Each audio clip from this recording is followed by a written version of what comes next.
Time থাকে না। আসসালামু আলাইকুম প্রিয় শিক্ষার্থীরা, আশা করি ভালো আছো তোমরা।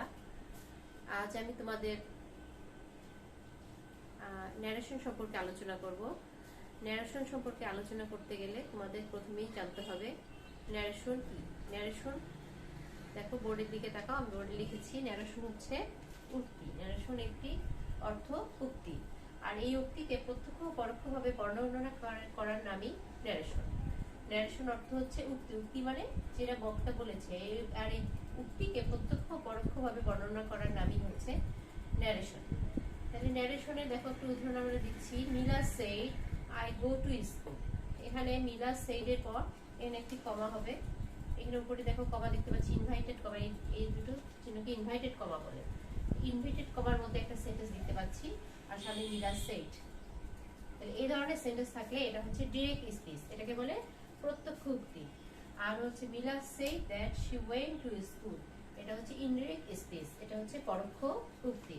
তাহলে এখানে সেইড দ্যাট, এখানে কিন্তু এই পরের সেন্টেন্সে আমরা কোনো ইনভাইটেড কমা দেখতে পাচ্ছি না, লাস্টে শুধুমাত্র ফুল স্টপ। আর এই ইনভাইটেড কমার ভিতরে যে প্রথম অক্ষরটা, এটা কিন্তু বড় হাতের অক্ষরে হবে। তাহলে Mila said I go to school, এটা direct speech. Mila said that she went to school, এটা হচ্ছে ইনডিরেক্ট স্পিচ। তাহলে এই ন্যারেশন হচ্ছে এই উক্তি, মানে কারো কথা, এই উক্তিটা ইনভাইটেড কমার মধ্যে থাকে।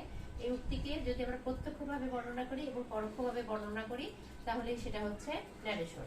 আর ন্যারেশনে কি থাকে? ডিরেক্ট স্পিচ, ইনডিরেক্ট স্পিচ, প্রত্যক্ষ উক্তি, পরোক্ষ উক্তি। তাহলে এই ডিরেক্ট স্পিচকে আবার দুটি ভাগে দুটি অংশ। ডিরেক্ট স্পিচের এই ডিরেক্ট স্পিচ, যেটা হচ্ছে ইনভার্টেড কমার ভিতরে যেটা সেন্টেন্স, এই সেন্টেন্সটির আবার দুটি অংশ। দেখো এখানে ডিরেক্ট স্পিচের দুটি অংশ। যেমন এখানে একটা সেইড, এটা হচ্ছে reporting verb and reported speech. এটা আমাদের খুব গুরুত্বপূর্ণ বিষয়। ন্যারেশন জানতে গেলে, শিখতে গেলে অবশ্যই রিপোর্টিং ভার্ব এবং রিপোর্টিং স্পিচ সম্পর্কে তোমাদের জানতে হবে। এখানে ডিরেক্ট স্পিচে reporting verb and reported speech, এই ডিরেক্ট স্পিচে এই সেইড ভার্বটি কিন্তু রিপোর্টিং ভার্ব, আর হচ্ছে এই ইনভার্টেড কমার ভিতরে যে এইটুকু অংশ, এটা হচ্ছে রিপোর্টেড স্পিচ। তাহলে আমি এখানে একটু লিখে দিলাম। তাহলে ডিরেক্ট স্পিচে সেইড ভার্বটি রিপোর্টিং ভার্ব, রিপোর্টিং ভার্ব। আর ইনভাইটেড কমার ভিতরে, ইনভাইটেড কমা, যে এই যে ইনভাইটেড কমা দেখতে পাচ্ছ, এটা হচ্ছে ইনভাইটেড কমা। ইনভার্টেড কমার ভিতরে, এই কমার ভিতরে ইনভার্টেড কমা, বাংলা দিয়ে লিখি। এই কমার ভিতরে, ইনভাইটেড কমার ভিতরে, কমার ভিতরের অংশটি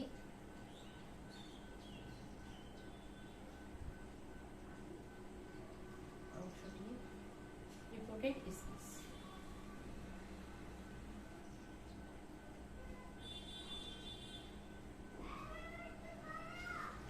তাহলে প্রিয় শিক্ষার্থীরা, তোমাদের যখন ন্যারেশন শিখবে, অবশ্যই reporting verb and reported speech সম্পর্কে তোমাদের অবশ্যই ধারণা থাকতে হবে।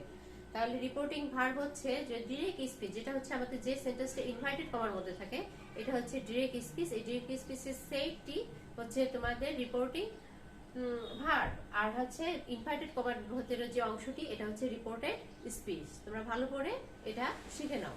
তাহলে আমাদের এই পরের অংশে দেখো, আমরা ন্যারেশন শিখতে গেলে কি কি জিনিস আমাদের খুব ভালোভাবে শিখতে হবে।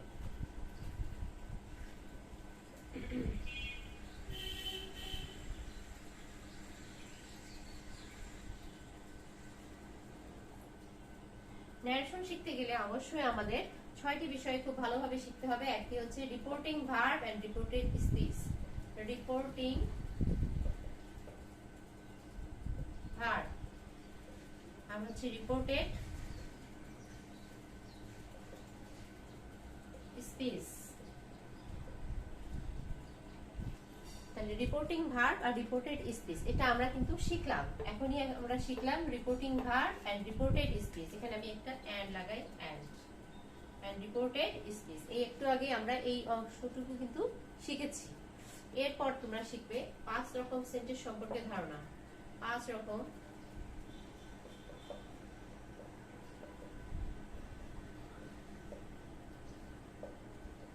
সেন্টেন্স সম্পর্কে ধারণা। তোমাদের 5টি রকম সেন্টেন্স, যে আমাদের সেন্টেন্স 5 রকম, সেই সেন্টেন্স সম্পর্কে তোমাদের ধারণা থাকতে হবে, যেমন assertive, interrogative, imperative, objective, exclamatory. এই 5টি রকম 5 ধরনের সেন্টেন্স সম্পর্কে তোমাদের ধারণা থাকতে হবে। তারপরে টেন্স পরিবর্তন করতে হবে। 3 নাম্বার হচ্ছে তোমাদের টেন্স পরিবর্তন করতে হবে। এর সাথে অবশ্যই তোমাদের টেন্স পরিবর্তন সম্পর্কে জানতে হবে। টেন্স পরিবর্তন সম্পর্কে তোমাদের জানতে হবে।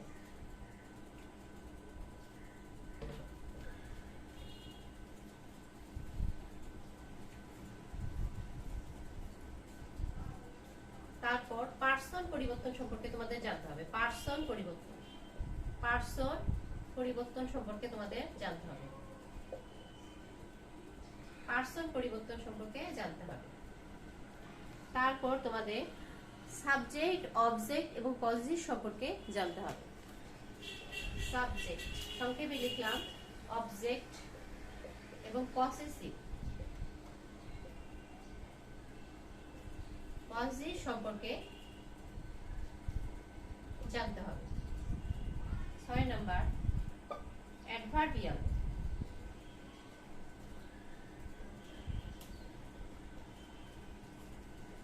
অ্যাডভার্বিয়াল ফ্রেজ সম্পর্কে জানতে হবে।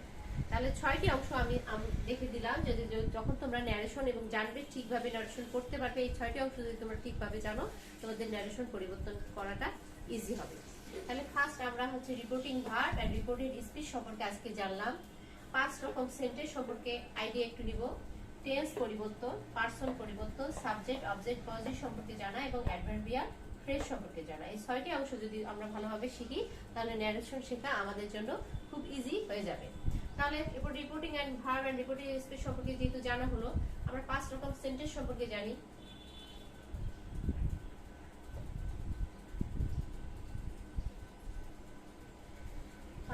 সেন্টেন্স তোমরা অনেক আগে থেকেই পড়েছো, assertive, interrogative, imperative, objective, exclamatory. যারা পড়নি তারা আবার এই অংশটি আবার গ্রামার বই থেকে খুব সুন্দরভাবে পড়ে নাও। তারপরে আমি একটু ধারণা দিয়ে দিচ্ছি অ্যাসার্টিভ সেন্টেন্সে। দেখো অ্যাসার্টিভ সেন্টেন্স কোনগুলো, যেমন এই সেন্টেন্স গুলোতে যেমন সাবজেক্ট, ভার্ব, অবজেক্ট এই অংশগুলো থাকে। যেমন I go to school, I eat rice, I eat rice, I go to school,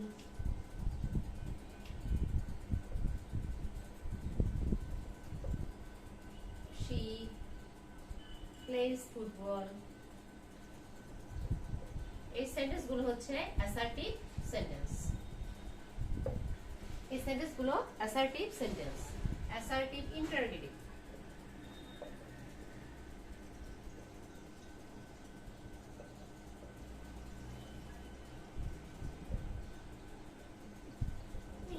sentence হচ্ছে তোমরা ইন্টারোগেটিভ মানে প্রশ্নবোধক। তোমরা মেইন কথা যার যে সেন্টেন্সের শেষে প্রশ্নবোধক চিহ্নটি থাকবে সেটাই হচ্ছে প্রশ্নবোধক সেন্টেন্স। যেমন এই ধরনের প্রশ্নবোধক সেন্টেন্স আছে প্রতিটা সেন্টেন্সে। What do you like, what do you like, এটা হচ্ছে প্রশ্নবোধক সেন্টেন্স। আমি আগে প্রশ্নবোধক চিহ্নটাই বসালাম। আবার একটা প্রশ্নবোধক হচ্ছে আর ইউ এ গার্ল, প্রশ্নবোধক চিহ্ন। Do you like cricket. তাহলে প্রশ্নবোধক যেগুলো থাকবে মেইন কথা, সেগুলো হচ্ছে প্রশ্নবোধক সেন্টেন্স। আর সামনে তো যেমনি আমরা ডব্লিউএস ওয়ার্ড থাকতে পারে, অক্সিলারি ভার্ব দিয়ে প্রশ্নবোধক সেন্টেন্স হতে পারে। তাহলে এগুলো হচ্ছে প্রশ্নবোধক চিহ্ন থাকলেই সেটা প্রশ্নবোধক সেন্টেন্স। এরপরে হচ্ছে অ্যাসার্টিভ, ইন্টারোগেটিভ, আমরা imperative.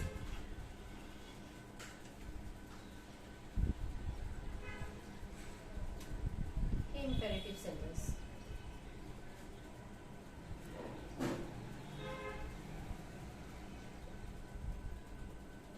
imperative sentence, please give me a pen।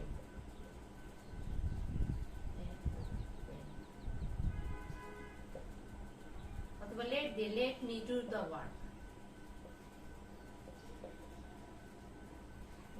অথবা কোনো আদেশ উপদেশ। গো হোম, বাড়ি যাও।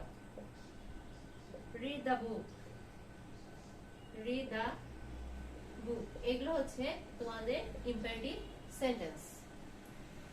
তারপর প্লিজ, লেট, তারপরে সামনে ভার্ব দিয়ে সেন্টেন্স গুলো, এগুলো হচ্ছে ইম্পারেটিভ সেন্টেন্স। এরপরে অপটেটিভ সেন্টেন্স। অপটেটিভ সেন্টেন্স আমরা প্রার্থনা বোঝায়। অপটেটিভ সেন্টেন্স, অপটেটিভ সেন্টেন্সে তোমাদের প্রার্থনা করা বোঝায়, যে may God bless you, bless you, may you live long, may you live. যেটা প্রার্থনা করা বোঝাবে সেটাই হচ্ছে অপটেটিভ সেন্টেন্স। এরপরে এক্সক্লামেটরি। Exclamatory sentence. এক্সক্লামেটরি যেটা বিস্ময়বোধক। এক্সক্লামেটরি যেমন ইন্টারোগেটিভ সেন্টেন্সে অবশ্যই প্রশ্নবোধক চিহ্ন থাকবে, এবং এক্সক্লামেটরি সেন্টেন্সে অবশ্যই একটি আশ্চর্যবোধক চিহ্ন থাকবে। যেমন আশ্চর্যবোধক চিহ্ন এইটা, এটা হচ্ছে আশ্চর্যবোধক চিহ্ন। আশ্চর্যবোধক চিহ্নটা অনেক সময় এক্সক্লামেটরি সেন্টেন্সে প্রথমের দিকেও থাকতে পারে, যেমন এলাস থাকে, ওয়াও থাকে, এ ধরনের চিহ্নের সামনেই আশ্চর্যবোধক চিহ্ন বসতে পারে। যেমন what a beautiful flower, what a beautiful flower it is. It is. এটা আশ্চর্যবোধক চিহ্ন। How charming the scenery is.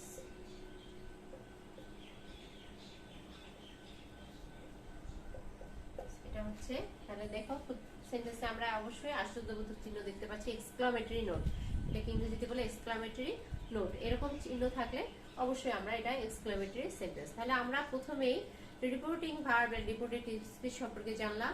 এবার 5 রকমের সেন্টেন্স সম্পর্কে জানলাম। যদি তোমরা 5 রকমের সেন্টেন্স সম্পর্কে আরো বিস্তারিত জানতে চাও, তোমাদের গ্রামার বইটা থেকে আরো ভালোভাবে পড়ে নেবে।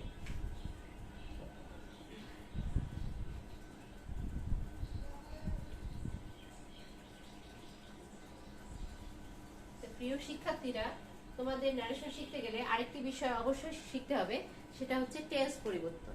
টেন্স পরিবর্তনের ক্ষেত্রে তোমাদের নির্দিষ্ট কোনো নিয়ম নেই, আলাদাভাবে শেখার কোনো কৌশল নেই। টেন্স পরিবর্তনের ক্ষেত্রে তোমাদের যা করতে হবে, টেন্স পরিবর্তনের লিস্টটা অবশ্যই মুখস্থ করে ফেলতে হবে।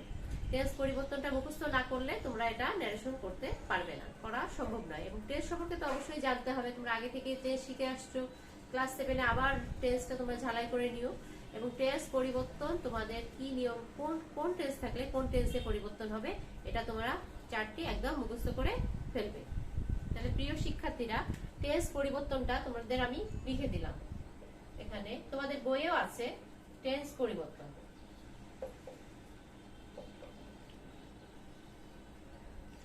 তোমাদের বইয়েও, গ্রামার বইয়েও টেন্স পরিবর্তন দেখতে পাবে। টেন্স পরিবর্তনটা লিখে দিচ্ছি আজকে এই চারটা। এই টেন্স পরিবর্তনটা দেখে, এবং গ্রামার বইও তোমাদের দেখতে পাবে, দেখে তোমরা মুখস্থ করে ফেলবে আজকে এটা মুখস্থ করে ফেলবে। দেখো প্রেজেন্ট ইনডিফিনিট টেন্স থাকলে তোমাদের হয়, ডিরেক্ট স্পিচে যদি প্রেজেন্ট ইনডিফিনিট টেন্স হয়, তাহলে ইনডিরেক্ট স্পিচে তোমাদের পরিবর্তন করতে হবে পাস্ট ইনডিফিনিট টেন্সে। প্রেজেন্ট কন্টিনিউয়াস থাকলে, আমি সংক্ষেপে লিখছি, প্রেজেন্ট কন্টিনিউয়াস হলে পাস্ট কন্টিনিউয়াস। প্রেজেন্ট পারফেক্ট হলে past perfect. Present perfect continuous হলে পাস্ট পারফেক্ট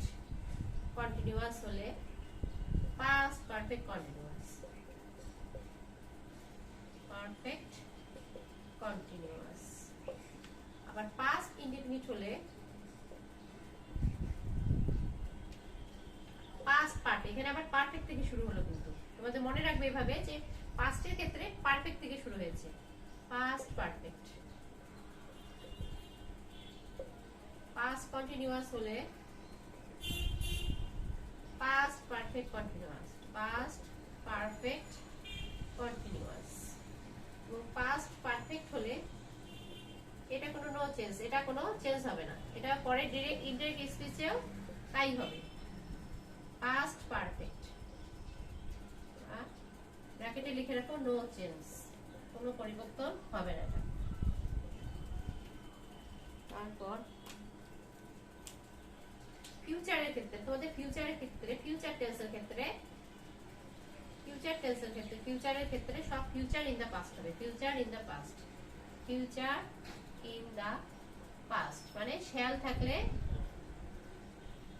শুড, উড এগুলো ব্যবহৃত হবে। শুড, তারপরে উড এগুলো ব্যবহৃত হবে।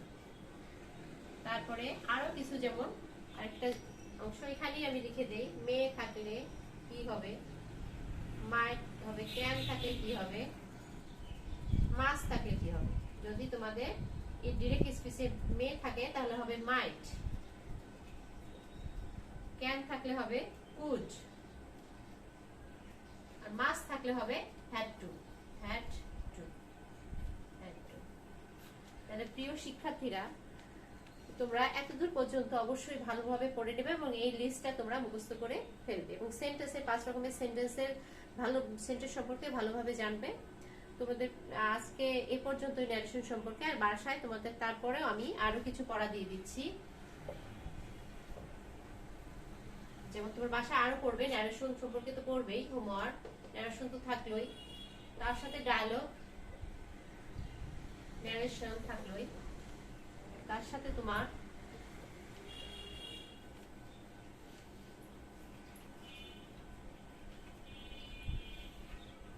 ডায়লগ থাকলো,